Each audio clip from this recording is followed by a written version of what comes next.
Hello again, I am Blunty, and yesterday was an utterly glorious looking thing. One of those days where beer just tastes better.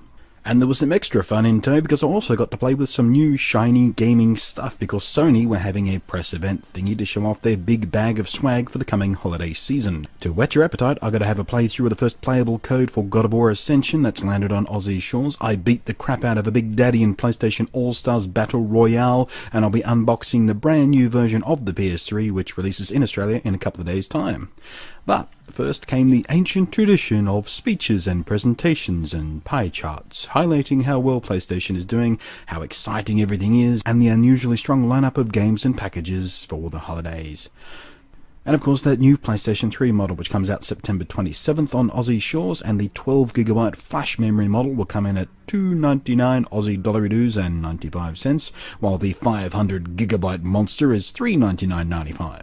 Sony also shown off the new range of Essentials titles, re-releasing a bunch of classic and must-have games for under $30, which is a pretty sweet way to bulk up your collection. And after all the speeches were done, I of course made an immediate beeline directly for the God of War Ascension playbooth. Sadly, I was beaten by whoever this dude is, but once he was done being awful at the game, it was my turn. And I am here to communicate to all you salivating Kratos homeboys out there, it's every bit as fun-awesome as you'd expect from a God of War game. It looks utterly spectacular, truly gorgeous. Well, you know, gruesome and bloody and ripping heads off in fits of berserker rage, but, you know, pretty. Everything has been even further polished up from the preceding games. The fight mechanics feel more fluid and dynamic than ever before, and skittering around on constructs and walls feels great. The semi-boss battles have had the same treatment. The finishing move sequences in particular feel more fluid and natural too. And speaking for myself, I can barely wait to once more run rampant with all the fun happy times of stabby, stabby, blood, gush, squish, sploosh, oh my gosh, your heads come off, clumsy me, happy joy times that God of War always delivers. And so after the uber violence and kicking the crap out of a giant elephant, I looked at some Skylander figures, which calmed me down a bit and which I understand the kids go nuts for, but didn't hold my attention for long because there was Little Big Planet karting going on. It's got a whole stack of new story missions and gadgets and all the awesome custom track building stuff you'd expect and community features and all that kind of gear that comes with a game in Sackboy's Hessian shadow. But it's also coming out with that new PlayStation Move racing wheel thingy, which, unlike the dumb hunks of plastics you just kind of snap your Wii controller into, this one is actually full of electronics and buttons and stuff, so it's not just a stupid handle thing, but a proper full-on controller that's designed to further enhance what the PlayStation Move can already do on its own. Now, I'm not convinced yet that I'll like or prefer racing with motion controls, no matter how fancy and clever they are. I really haven't with anything else in the past yet. Maybe I'm just a bit old school, but I always tend to prefer a normal controller with sticks and buttons and stuff. And of course, you can use your normal controller here too. The game itself, of course, it simply screams with that adorable and iconic aesthetic from Sackboy's platforming variants. Elsewhere, Beyond Two Souls looked astonishingly beautiful and exciting. Assassin's Creed 3 Liberation looks and runs stunningly slick, although it was somewhat difficult to play and film at the same time because I didn't bring a tripod with me like an idiot, so here's some aimless plodding through a swamp or something. Sly Cooper never sucks, they're always brilliant games and I'm excited to see it portable. But outside of the new God of War, PlayStation All-Stars Battle Royale had me the most enthralled. I mean, sure, it's basically just a Super Smash Bros. Clone, but I'm hardly going to mark points off it for that. Smash Bros. Was an epically fun game with replayability up the wazoo, and nothing I experienced while playing Sony's stab at the format convinced me that Battle Royale would be any less awesome. Play feels natural and the control setup is quick to pick up. On my very first round, I beat my more experienced human opponent into submission, winning by 3 points. So, easy to learn. But above all, it's fun! Non-stop action, good challenge from the CPU opponent, it looks great, it ran buttery smooth, and despite all the furious action and explosions and characters leaping around platform to platform, gameplay was nice and easy to follow. The character lineup was fun and nicely varied, and the special moves were both outrageous and fun. And the cross-platform play across to a PlayStation Vita worked staggeringly well. I couldn't detect any lag at all, and it looked every bit as good on the small screen. You can play local or online this way, and really, when you start thinking about this kind of arrangement, it pretty much already does what the Nintendo Wii U was promising to deliver.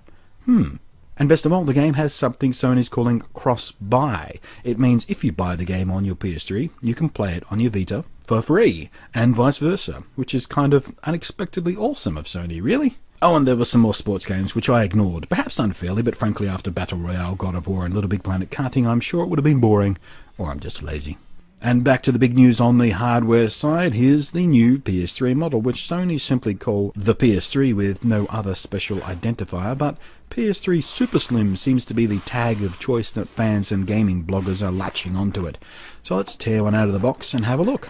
The internal design has been completely redone. It's about half the size and weight of the original, but it doesn't really do anything new. It's just smaller and lighter and refined and polished. So if your old PS3 is still in tip-top condition, there's no real need to flat out replace it with one of these. The input and outputs are the same, a pair of USB ports on the front. Around the back you get gigabit Ethernet, Wi-Fi, Bluetooth, HDMI, optical out, and the AV multi-out.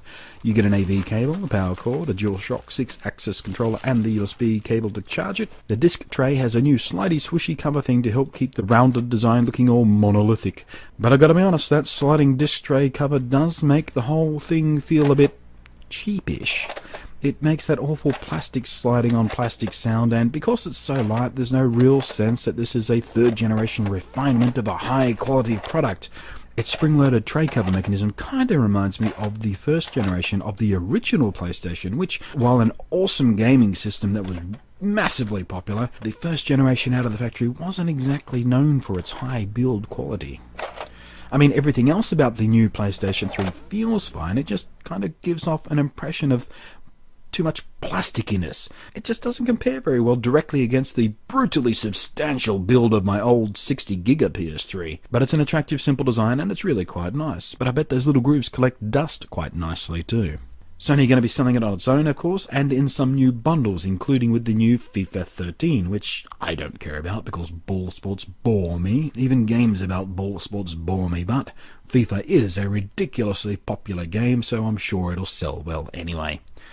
But being smaller and lighter, it is a lot more subtle in the lounge room, and of course the 500GB version comes with that massive storage space of 500GB, which should keep me going for a little while yet, because I'm starting to choke out on the old 60GB model, quite honestly. I keep having to delete stuff. So yeah, not a direct upgrade path really, but a fairly nice unit all the same, and it does everything a PS3 is supposed to do, which is all you really want from it. So, I'm going to leave you with this ridiculously cheesy lifestyle shot of what Sony think people playing the PS3 look like, which makes me kind of die a little inside, if I'm honest. If anyone out there actually knows a family that actually does this, please feel free to leave a comment. And then I shall probably call you a liar, because nobody does that. Nobody looks like this when they're playing games with their family. Nobody. Doesn't happen. At least they're not as bad as Nintendo's lifestyle shots. Those things are ridiculous.